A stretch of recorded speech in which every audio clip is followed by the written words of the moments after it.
నమస్కారం. నా పేరు చాంద్ భాషా. నేను Andhra Pradesh government employees service association రాష్ట్ర ప్రధాన కార్యదర్శిగా ఉన్నాను.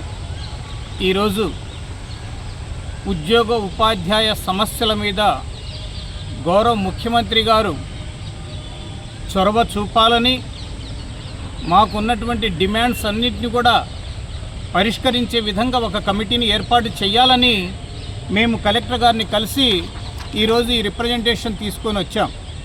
ప్రధానంగా మా యొక్క డిమాండ్స్ ఎన్నో కాదు. ఉద్యోగుల యొక్క కోరికలు గొంతమ్మ కోరికలు కానే కావు. మేము 5 ఏళ్లకు ఒకసారి పిఆర్సీ అడుగుతాం, 6 నెలలకు ఒక డిఏ అడుగుతాం.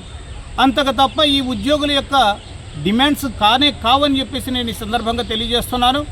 మరి ఈరోజు రాష్ట్ర ప్రభుత్వం ఉద్యోగుల యొక్క సమస్యల మీద తాత్సారం చేస్తూ సమస్యల పరిష్కారానికి కాలయాతన చేస్తున్నటువంటి పరిస్థితుల్లో ఈరోజు గౌరవ ముఖ్యమంత్రి గారి దృష్టికి తీసుకెళ్లే విధంగా కలెక్టర్ గారిని కలిసి ఈరోజు మా యొక్క రిప్రజెంటేషన్ ఇవ్వడం జరుగుతుంది.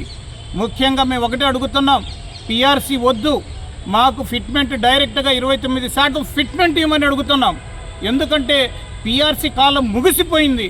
ఇప్పటికి 3 సంవత్సరాలు నష్టపోయాం. పక్క రాష్ట్రమైనటువంటి తెలంగాణలో 10/2023 నుంచి ఈ రోజు వరకు కూడా ఐఆర్ 5% తీసుకుంటున్నారు.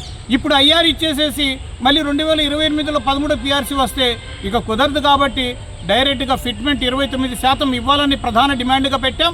సిపిఎస్ని కూడా పునరాలోచన చేయమని చెప్పేసి అడుగుతున్నాం. అలాగే కాంట్రాక్ట్ అవుట్సోర్సింగ్ ఉద్యోగులను రెగ్యులర్ చేయాలని చెప్పేసి కూడా నేను చెప్తున్నా.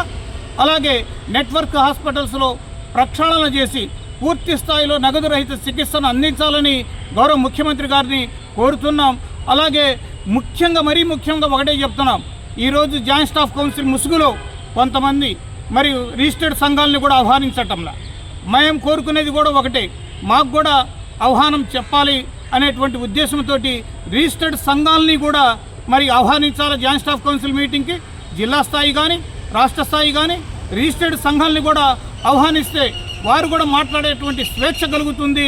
ఉద్యోగ ఉపాధ్యాయుల సమస్యల మీద, విశ్రాంతి ఉద్యోగుల మీద మరి ఈ సమస్యల పట్ల పూర్తి స్థాయిలో అవగాహన ఉండి విస్తృతంగా ప్రచారం జరుగుతుందని చెప్పేసి ఈ సందర్భంగా తెలియజేసుకుంటూ, మరి ఇప్పుడే మేము కలెక్టర్ గారికి రిప్రజెంటేషన్ ఇచ్చి ఇది గౌరవ ముఖ్యమంత్రి గారికి అందించే విధంగా కృషి చేయమని మా ద్వారా కలెక్టర్ గారిని అడగటం జరుగుతూ ఉంది.